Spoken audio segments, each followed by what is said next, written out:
After my convalescent leave, I was sent first of all to Jelgava, which was where the Legion Assembly Unit for soldiers returning from hospital was situated. The men were sorted out here and then posted to various units depending on their condition. I stayed there a couple of days and then, with about a company of legionnaires, went to Rundale. Arriving late in the evening, we were shown to our quarters in Rundale Castle. We had to sleep on the floor in the downstairs corridors and were forbidden to go into the rooms above, as they still retained some of their former splendour. An intensive programme of physical exercises started immediately to prepare us for our return to the front line. At first, the discipline seemed unnecessarily strict for experienced soldiers. Perhaps we were considered to have become soft during our life in hospital, and to have lost all our respect for authority. As a punishment for slovenly behaviour, many of us had to wade across the pond in the castle grounds and climb the ornamental fountain in its middle. We also had realistic battle training in the coastal meadows by the river Lilupe, and carried out landing exercises with rubber boats in the same river. There were accidents when the defenders on the enemy bank shot some of those landing from close range, as live ammunition was being used. As Midsummer's Night approached, we prepared to celebrate in the usual Latvian manner. We had got together plenty to eat and drink and hired a band of musicians. The only thing missing was the traditional St. John's night fires. Russian aircraft had been seen recently in Lithuania, and we were strictly forbidden to show any light at all. But this did not worry anyone. The band assembled on the castle balcony and played without stopping. Girls from the surrounding countryside had brought with them the usual St. John's night wreaths, which they placed on the heads of the legionnaires, and everyone danced around the fountain in the castle forecourt. By early morning, the yard was empty. Many had become overcome by drink and had gone to sleep, while others had gone for long walks in the park with the girls. Unfortunately, I could not take part in the celebrations. The previous evening, I had been ordered to be the company duty NCO and had to spend the whole night in the castle looking after the company's quarters. I stayed at Rundale for another week, and then we were told that we would be returning to the front line. Only those of us who were still in poor shape and unfit for duty were left behind. The rest of us boarded the narrow-gauge train one afternoon and went to Maitina, where we transferred to another train which would take us all the way to the Eastern Front. We left Maitina late that night. Most of the men went to sleep while a few sat up around a candle in one corner of the wagon. They were card players and preferred not to sleep. It began to rain and was still raining when we reached Jelgava, where we stopped for a couple of hours. When we began to wake up, Jelgava was far behind us. On opening the wagon doors, we could see extensive forests and marshland in the grey morning light. We were heading for Krustpils and not Riga, as we had hoped. After a short stop at Krustpils, the train continued on its way. As it was a hot day, some of us had climbed onto the roof of the wagon to escape the heat. We were dressed only in swimming trunks, just like at the seaside. For hour after hour, the train continued its journey. Quite often we had to lie down to escape being swept off the roof by low bridges and telegraph wires. We would have preferred to have returned to the inside of the wagon, but this would have been risky while the train was in motion.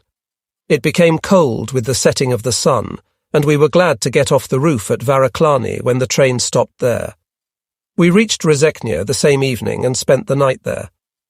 The next morning we went for a swim in the sandy-bottomed river, and then were each given a bowl of soup from the soldiers' kitchen. Continuing on our way all afternoon, we crossed the Russian border the next night. There were watchtowers manned by railway guards alongside the line now, and we also saw some wagons and locomotives which had been blown up by the partisans and were lying on their sides in the ditches on both sides of the railway line. All the next day we continued our journey through Russia. While the train was standing at a station in the afternoon, there were excited shouts to take cover, and at the same time the anti-aircraft guns on the train opened fire. It was already too late to find proper cover. Cannon and machine gun fire was already exploding, smacking into the ground all around us. The only possible cover was in some shallow ditches in the fields near the railway line, but these did not offer much protection. The Russian planes had attacked from the direction of the sun and had surprised our air sentries. After the first attack, the planes turned back to try their luck once more. But this time our anti-aircraft gunners were ready for them, and the concentrated fire from the train's guns forced them to turn away, and they disappeared to the east. We had not got away without loss. A dead soldier was carried out from the next wagon to mine, hit by machine gun bullets from the air before he could reach the front line. Near the station, a large barn full of hay was ablaze, and this had set fire to the ammunition wagon. As long as this wagon was burning, the exploding ammunition prevented anyone from approaching it to try and put the fire out. We had to wait until the fire had burnt out before we could continue our journey.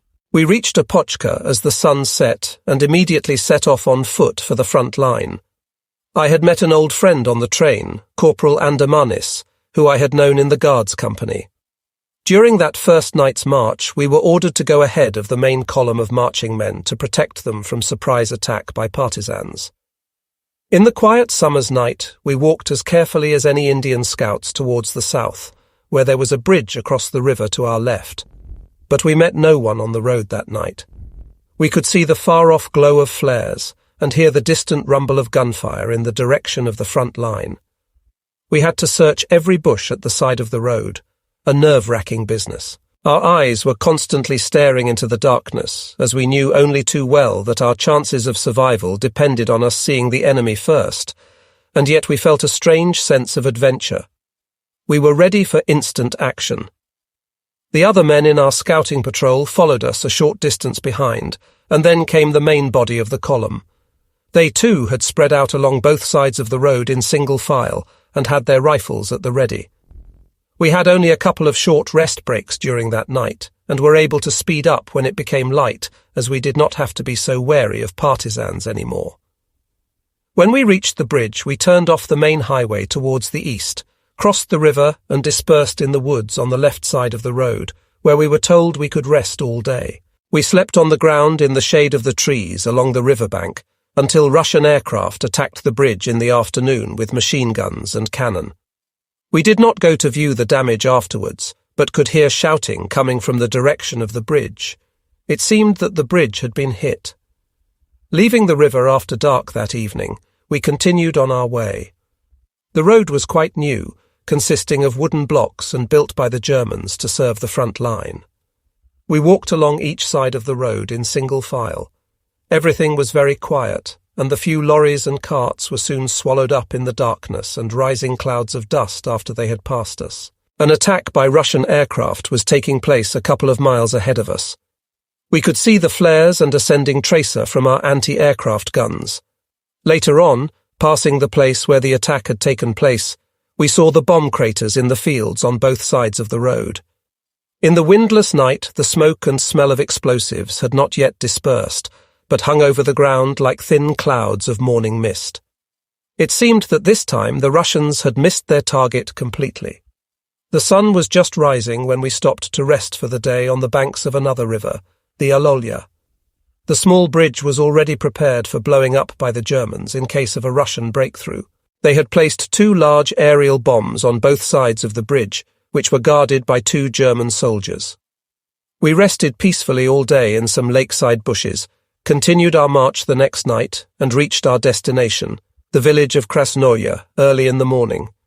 We were split up here according to our units, and then sent on to the various regimental headquarters. My friend the corporal was given command of my group, and led by him, we went to the headquarters of the 32nd Regiment in Lavie. The bunkers here were substantially built and well camouflaged by the forest on the left side of the road. We were lined up in the shade of the trees, inspected and greeted by the new commander of the regiment, Aparats. We heard rumours that the former commander, Krippens, had been dismissed from his job for the inefficient fulfilment of his duties during the St. John's Day battle. We did not know how much of this was true, but on the whole were well pleased with our new commander, whose appearance inspired confidence. Later on the way to the front-line trenches, our guide pointed out to us the so-called St. John's Hill and told us about the many attacks and counter-attacks and of the many men who had fallen on the night of our national festival. Very soon we were approaching the front line. We saw a sign at the roadside written in Latvian, "Artillery fire zone, helmets must be worn from here." We entered a birch forest which was crisscrossed with communication trenches, the trunks of the trees mutilated by shell splinters, We could clearly see the shallow craters left by the impact of enemy mortar bombs. The company commander was a complete stranger to me, nor did I recognize any of the soldiers near his bunker when we reported there. At first, the commander wanted to split us up and divide us among his platoons, but then changed his mind. We were to remain under his direct command for special duties. He appointed my friend the corporal to command the company headquarters, and I was made number 1 on the machine gun. We had to stay in a bunker quite close to the headquarters. When the previous occupants had vacated the bunker, they had christened it by leaving an inscription over the door, "The Parish Council House of Permail." By night we posted a sentry with a machine gun near the bunker's entrance, while the rest of us slept peacefully inside. The machine gun position had been excellently constructed, making it possible to fire in any direction. A short communications trench led directly to the company commander's bunker. We spent 2 or 3 peaceful days here, visited our friends in the front line, got to know about life there and told them about our experiences in hospital. Very few of our friends were left, and they were glad to see us. We mentioned some names and received the same reply: dead, missing, wounded. We could only tell them about those we had met during our stay at various hospitals. About the fate of others we could only guess. One day we visited the strongpoint on the extreme left of our company's frontline sector, following rumours that one of our mates from the Guards Company commanded a section there. Before reaching the strongpoint, the birch forest ended, and to continue on our way we had to jump into a trench to cross an open field. The strongpoint itself had been built into the top of a small hill, and from there we could see for some distance all around. We saw the narrow gap of land between 2 lakes, the trenches of our neighbouring regiment, the Russian trenches and their rear area. We were told to be extra careful when observing over the parapet during daytime.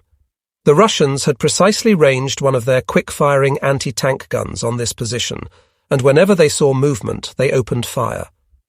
On the 9th of July, we heard a semi-official rumour that we were going to withdraw to a new front line the next day. In order to be prepared for any eventuality, I thoroughly cleaned and oiled my machine gun, then went to the front-line trenches to try it out. The trenches here followed the edge of a forest from which I could see the Russian line approximately 400 yards away. I fired off a whole belt of ammunition into the Russian trenches, while my friend the corporal observed the fall of shot through his binoculars. The gun worked faultlessly, and my aim was good. As soon as we had finished the test firing, we disappeared into a nearby bunker, following the advice of the soldiers stationed there. We were just in time. Russian mortar bombs started to explode all around us almost immediately, and when we finally emerged, we saw that one of the entrance posts had been shattered by a direct hit. That afternoon, I refilled the empty belt with ammunition and prepared for the march the next day. As it became dark, we could see the blaze of numerous fires to the west. Villages to the rear of the front line were already burning, and we did not like the look of it at all.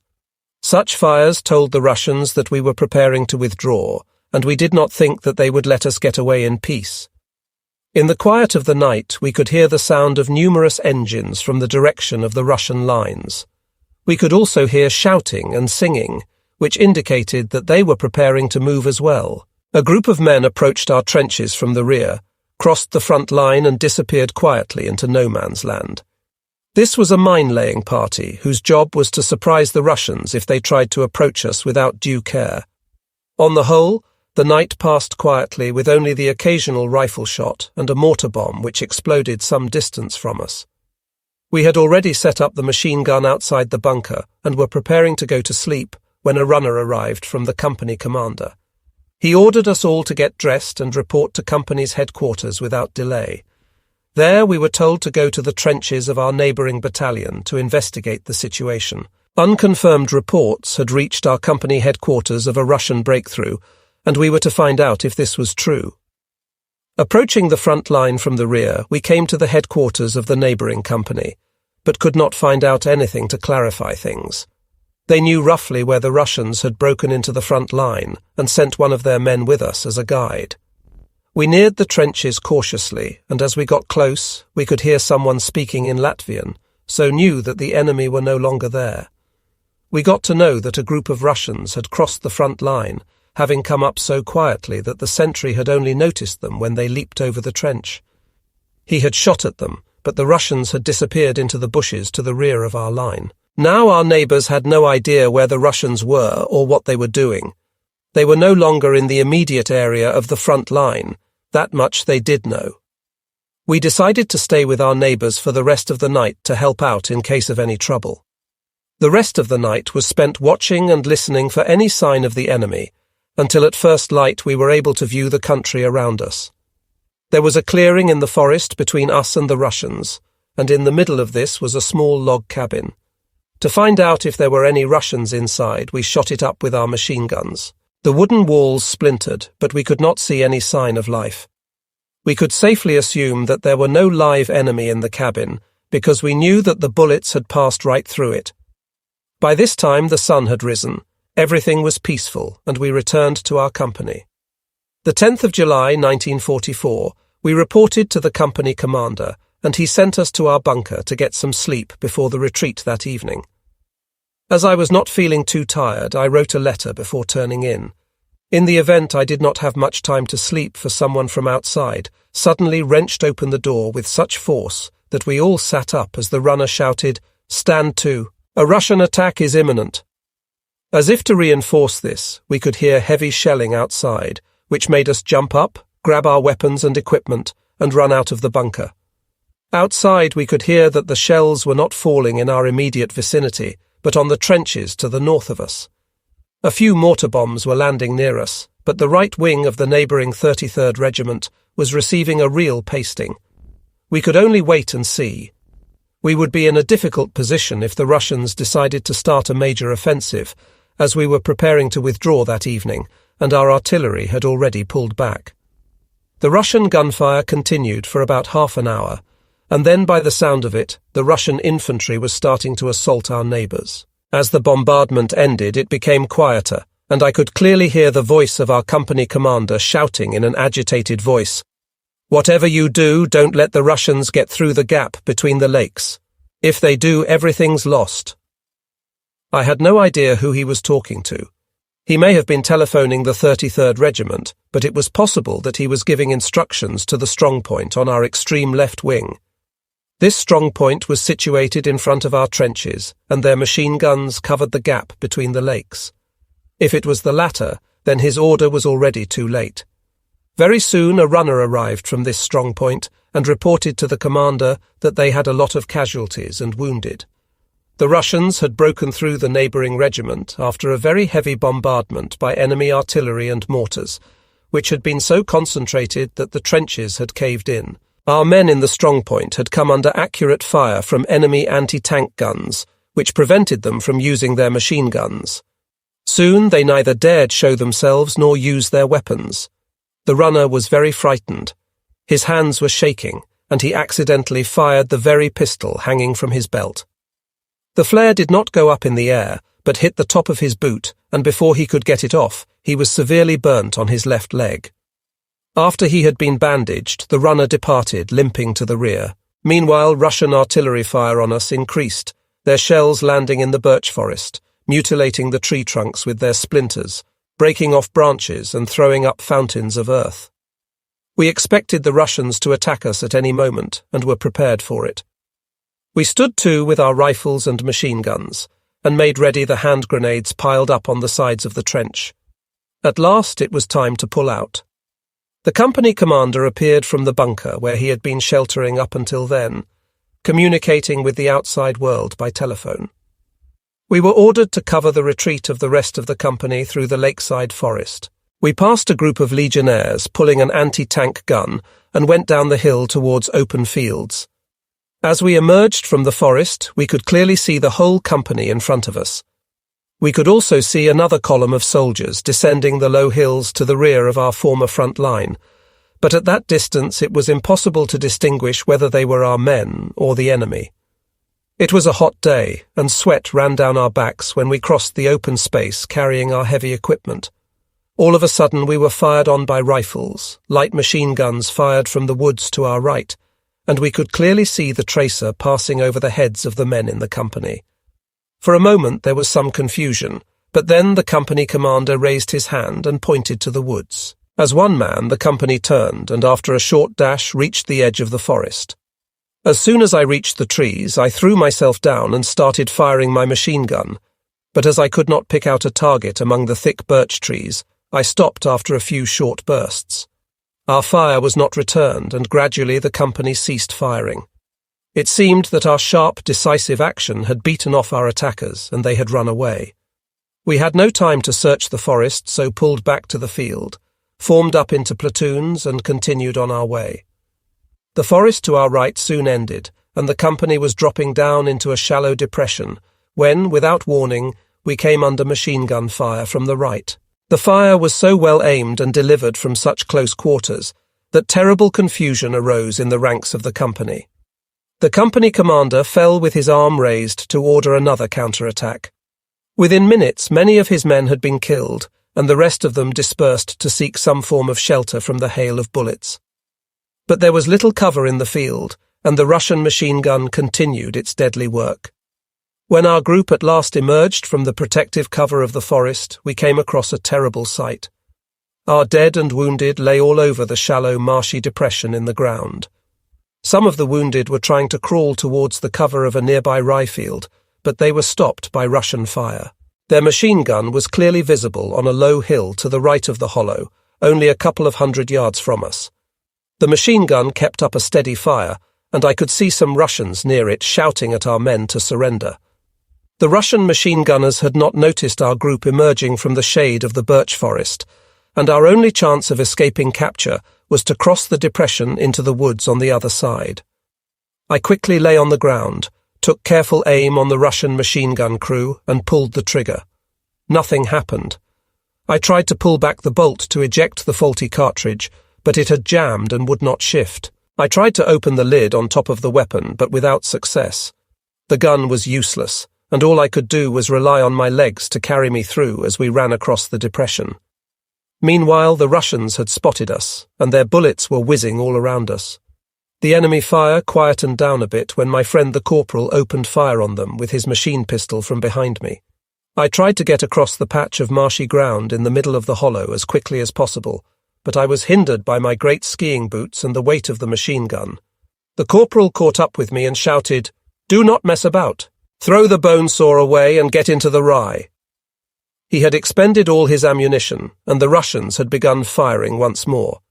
I tossed the useless gun as far as I could into the marsh, and together with the corporal reached the field of rye.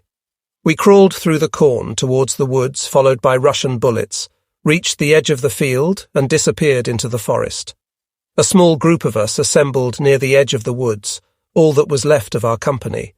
We tossed a few hand grenades into the bushes at the lakeside to scare the Russians off, and then started to walk quickly through the forest towards the west, badly shaken by our recent experience. We did not know if we were already completely surrounded by the enemy, and we had only a few weapons left. I had a couple of hand grenades stuck into my belt, and another which I carried in my hand ready to throw.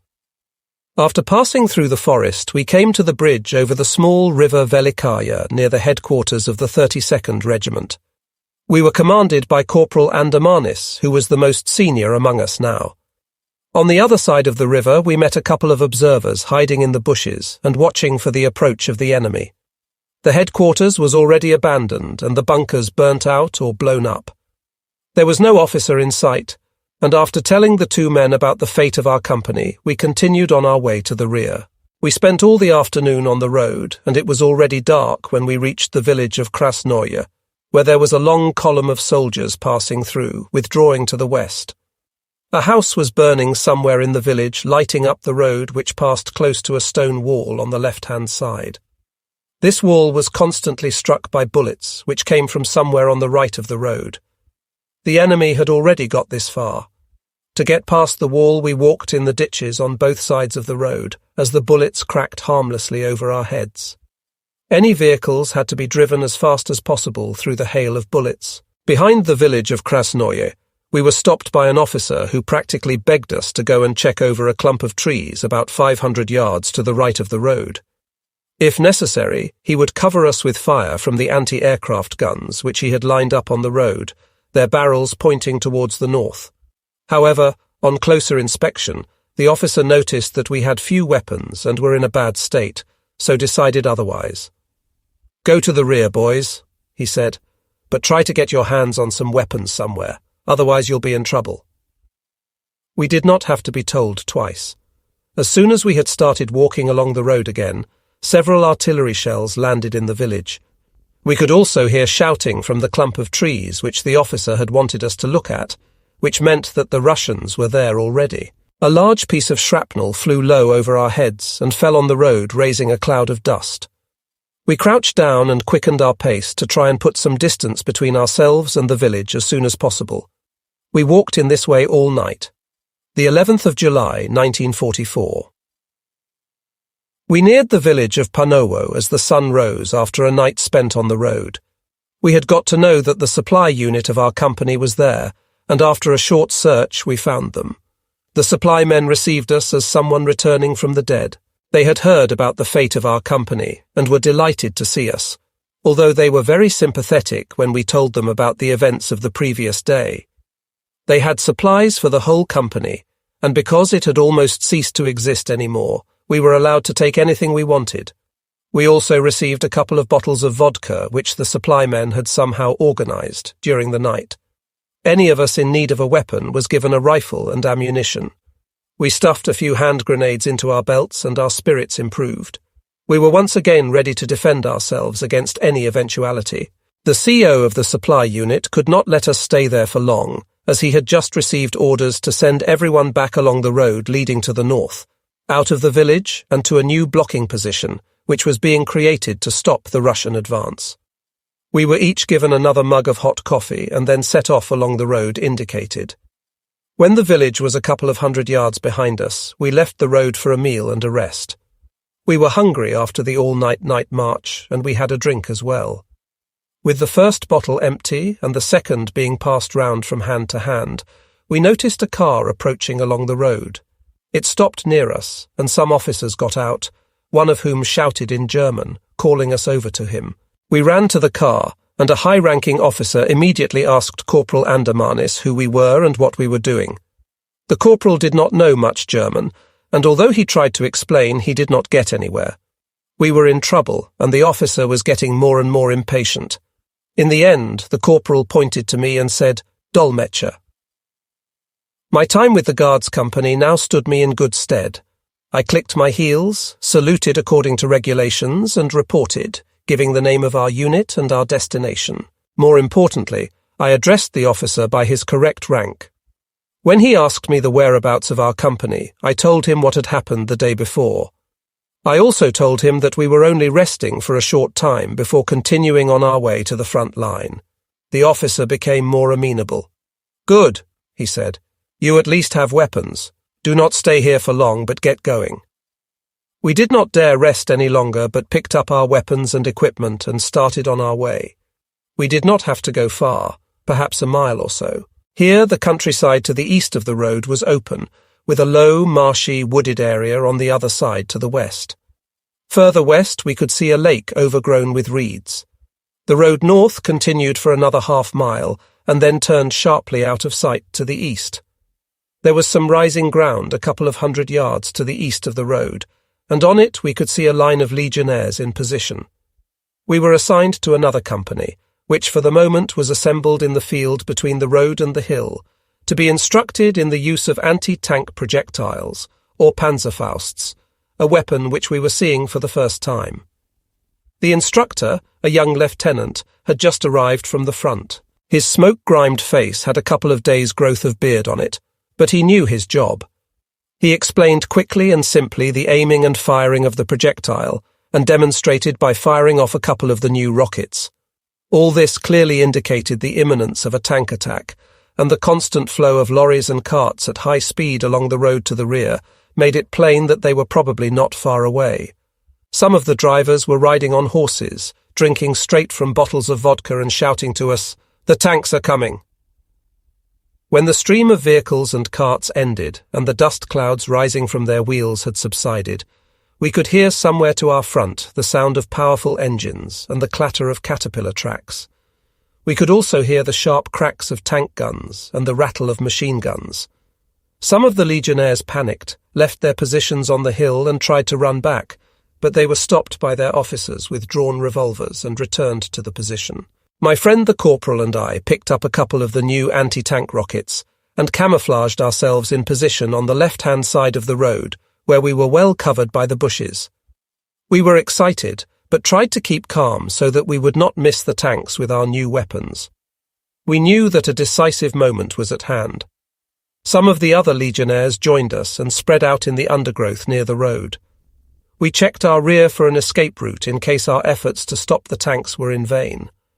The marshy ground did not look too promising, but at least there would be ample cover in the bushes. We knew that we would not be able to retreat to the village because the road would be covered by fire from the tanks. We spent an anxious hour expecting Russian tanks to appear at any moment, but when it became quiet in front of us, we were told that they had been stopped. We were relieved and lay down at the roadside, resting and smoking. The afternoon passed, and it was early evening when we were ordered to prepare to leave. We handed over the Panzerfausts to the supply men who were to transport them on their wagons, and started on the road back to Panovo. We could hear explosions to the east, where the road from Krasnocha entered the village. The earth shook, and great columns of smoke shot up in the air. The Germans were blowing up the road to stop the enemy from following us. In Panovo, we passed a dead Latvian legionnaire lying face down in one of the roadside ditches. We could not imagine what had happened to him, and only later realized his probable fate. He was probably one of the deserters the divisional commander had shot earlier that day. After passing through the village, we turned onto the road to the west and very soon entered a large forest. We could still hear explosions going on behind us, but with the approach of darkness they ended and all became quiet. A couple of hours later, as we entered a part of the forest that was completely burnt out, we overtook an artillery unit. The heavy guns had got bogged down in the sandy road surface, and we had to help them to get going on their way to the rear. Having assisted the artillery, we continued westwards on our weary way through the warm night, heading towards where we were supposed to occupy a new front line. The 12th of July, 1944. By now it was becoming light. Although the sun had risen, we could not see it as we were enveloped in smoke from the forest, which was still burning, together with morning mist. The destruction of the endless forest was attributed to the Germans, who had apparently burnt it down in order to deny the partisans access to the road. A pall of smoke hung over the entire countryside, and the fate of this particular forest made us think that the same could soon happen in our own country. We were tired. We had spent all night on the road, and we hoped to have put enough ground between us and the enemy to be able to rest for at least a day. As the morning mist cleared with the rising sun, we left the forest. On entering open country, we could see quite a long way, and someone soon noticed something unusual. A tall wooden fire-watching tower a couple of miles from us that already carried the red flag. Had the Russians advanced this far? The question was on everybody's lips. A group of German soldiers at the roadside did not think so. They told us that the flag must be the work of partisans, and that the enemy's forces were still some distance away. Having walked along the road for another hour, we were finally allowed to leave it and rest on the steep embankment. To the right of us, the country was flat and open, and we scoured it for any sign of the enemy. Everything seemed peaceful and quiet. The sun was already well up. It was becoming hot, and the heat haze shimmered over the fields and meadows. As we waited for further orders, some men had already gone to sleep. The sleepers were woken by the sound of approaching aircraft and sat up while the rest of us tried to identify the direction from which they were coming. And then we saw them, 3 aircraft flying towards us from the direction of the burnt-out forest. They were keeping low, with the sun behind them, and we could not distinguish whether they were Russian or German. To be on the safe side, we took cover in the roadside ditches, and it was only when they were overhead that we could see the red stars on their wings. The aircraft were so low that we could see the faces of the pilots in the cockpits, but they did not open fire or drop any bombs. It seemed that these were Russian reconnaissance planes. After flying over us, they gained height, turned and disappeared towards the east. A short while later, we received orders to move, but this time we did not have to go far. We passed through a line of trenches before being split up and shown the length of front line we were to occupy. The trenches were well constructed along a line of low hills, with strong points forward of them. All the trees and bushes in front of the line had been cut down, leaving foot-high stumps which were enmeshed in barbed wire. We were especially pleased with the bunkers, which were deep underground, each of them with 2 entrance stairways. They were reinforced overhead with several layers of crossed timber, and were so well camouflaged that they were undetectable above ground. They were quite level and blended into the hillside perfectly. It seemed that the Germans had spent a long time preparing the new line and intended to hold it, but to do so we needed more men. Over the last couple of days our companies had been reduced to about 20 men each, and we had lost most of our weapons at the same time. The company commanders busied themselves in the trenches, trying to deploy their men as effectively as possible in the long sectors assigned to them. Some of the men were given the task of digging a communication trench from the bunker to the machine gun position in the front line, but I, with a group of legionnaires, was given another task. While the front line was being made ready for battle, we had to secure the rear of it by evicting the occupants of a village about a mile behind it. We knew that such a seemingly simple task could turn out to be a bloody battle if we met any partisans, and so approached the village with caution. After watching it for a while, we could not make out any sign of life. The dozen or so houses seemed deserted, and after running across the fields, we reached the first house. One of us kicked the door open while the rest covered him with our rifles. We searched the house and then went to the next one, but they were both empty. Eventually we found the village inhabitants, about 10 of them, hiding in one room. Leaving one man to guard them, we searched the rest of the village but did not find anyone else. We returned to the villagers, and one man who could speak Russian ordered them to leave at once in the direction of Opochka. The Russians did not want to go. They told us that they themselves had only just arrived here fleeing from the Russians, and they wanted to rest for a couple of days before continuing their journey. The men were especially argumentative, but we did not have time to explain why they had to leave at once. We ended the argument by pointing our guns threateningly at them, and they gathered their belongings before walking off across the fields towards Opochka. We were now free to search the village for anything useful.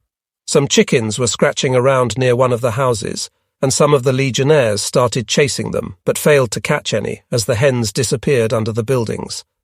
Others had better luck when they found a pig rooting in one of the fields and killed the animal. We carried the pig back to the trenches, together with a large cauldron to cook it in, and were greeted by a great cheer when we arrived there. After a while I changed into swimming trunks and joined in the digging of the communication trench. Others were busy butchering the pig ready for cooking, but we were not allowed to finish either of these jobs. Around 3 o'clock in the afternoon, a couple of shells exploded in no man's land, throwing up fountains of earth and smoke. We assumed that this was our artillery firing some ranging rounds and continued our work in the sun. The next shell fell close to the trenches, and it became clear that it was the Russians who were ranging onto us. We left the digging and went into the bunker to put on our uniforms.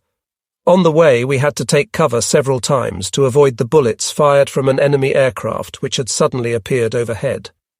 Having quickly got dressed, we reloaded our rifles and climbed up the bunker stairs to the trench. Above ground, we were greeted by the sound of battle coming from the left.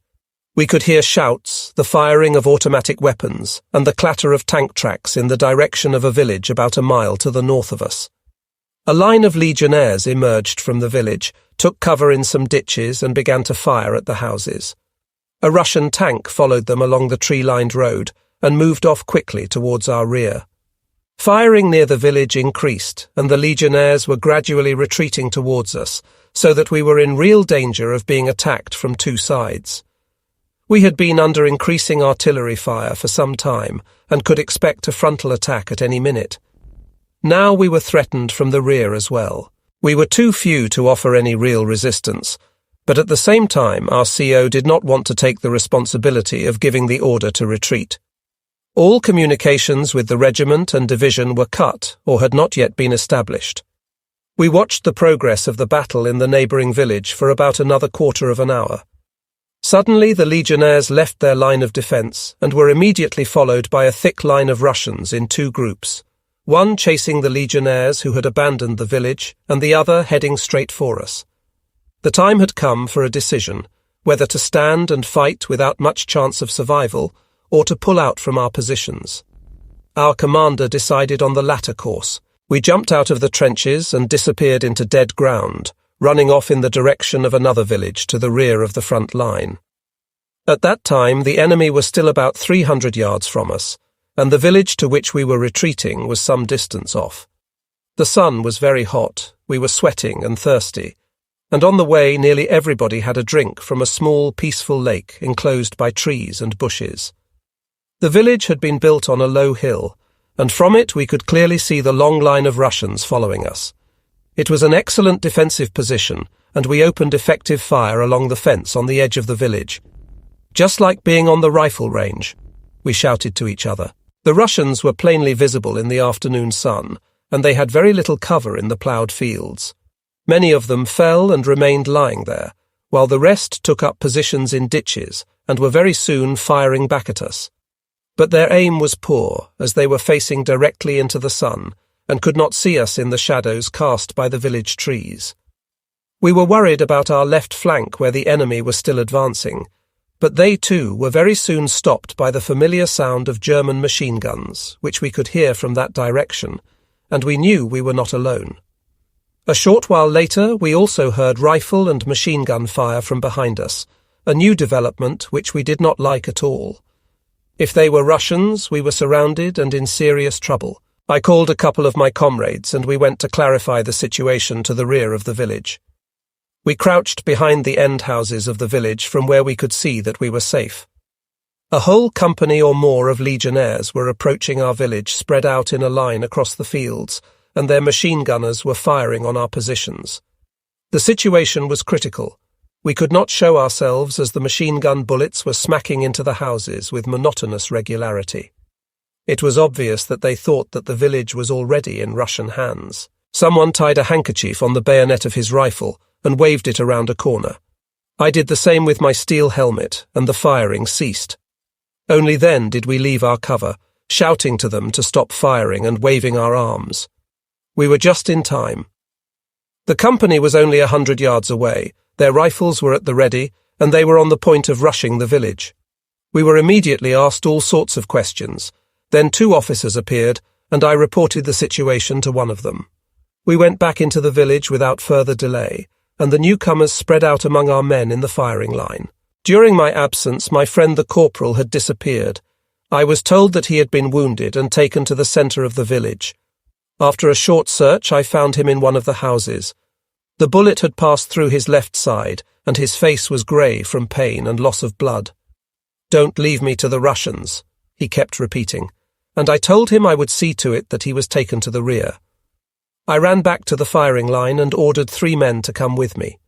We improvised a stretcher from rifles and ground sheets and started to carry the corporal to the next village where the temporary divisional headquarters of the Latvian Legion was situated. The corporal was a big man. Very soon we were sweating profusely and our arms and legs ached, but we continued on our way with short rests every now and then. We had about half a mile to go, and when we reached the village we found a doctor there, but no transport for the wounded. There were a lot of high-ranking officers there, and they asked us about the situation in our village. One of them observed it through tripod-mounted binoculars. Several anti-tank guns, well camouflaged in the orchards and bushes, were pointing towards the enemy, ready to fire at a moment's notice. The corporal had bled a lot while we were carrying him, and a pool of blood had gathered in the ground sheet when we lifted him up from it. Having sent the other men back to the front line, I took advantage of the confusion in divisional headquarters and remained with the corporal. Half an hour later, an ammunitions wagon took my friend to the rear, and I went with him.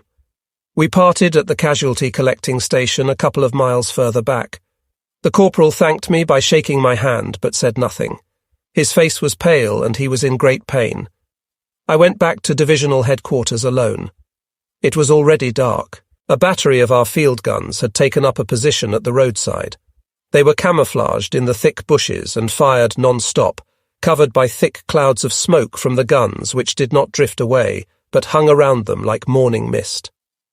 On reaching divisional headquarters, I could see that our anti-aircraft guns were also firing on the enemy.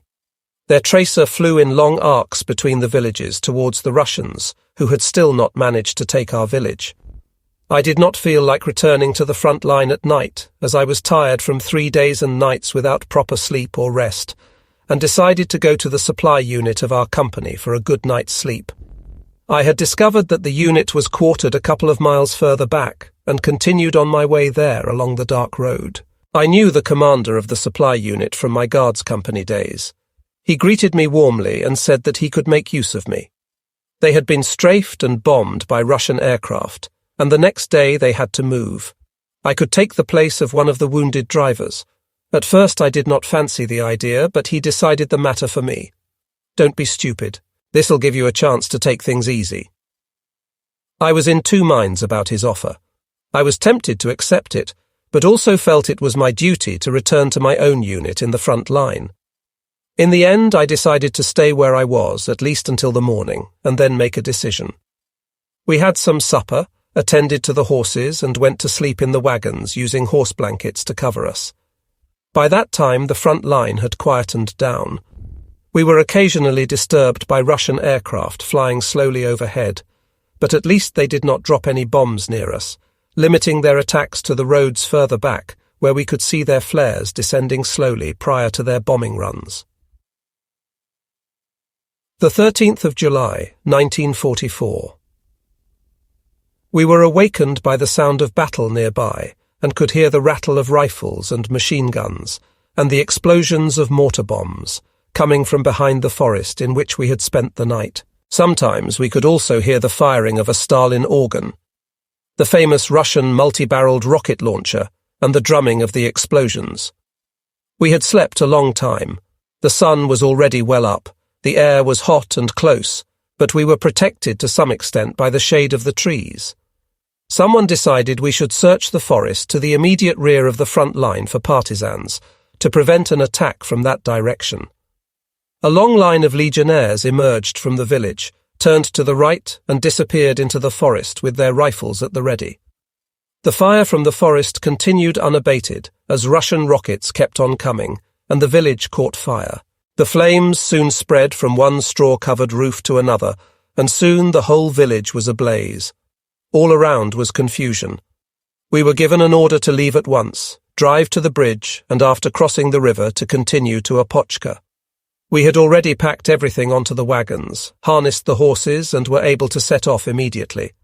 While passing the burning village, we met a platoon of legionnaires advancing towards the front line, led by the commander of the 32nd Latvian Regiment, Aparats. His greying head was bare, and he had rolled up the sleeves of his shirt. He carried a machine pistol and shouted to his soldiers, "Let's go, lads, and show the Ivans what we Latvians can do." The legionnaires followed him without hesitation and disappeared behind the smoke and flames of the burning village, while we went the other way, to the rear, the bridge, and safety. The country here was hilly but open. Just before the bridge there was a long curve in the road which was jammed with army transport. No one was attempting to cross the bridge, which was enveloped with smoke from Russian shells that were falling all round it. As we waited for the fire to slacken, we were helped by a sudden thunderstorm.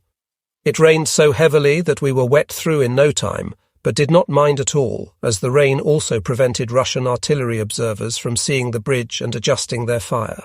With the shells exploding wide of their target, we started to move to cross the bridge while hidden from the enemy by the curtain of rain. When our turn came, we drove the horses at a quick trot across the wooden bridge, while we ourselves ran beside the wagons.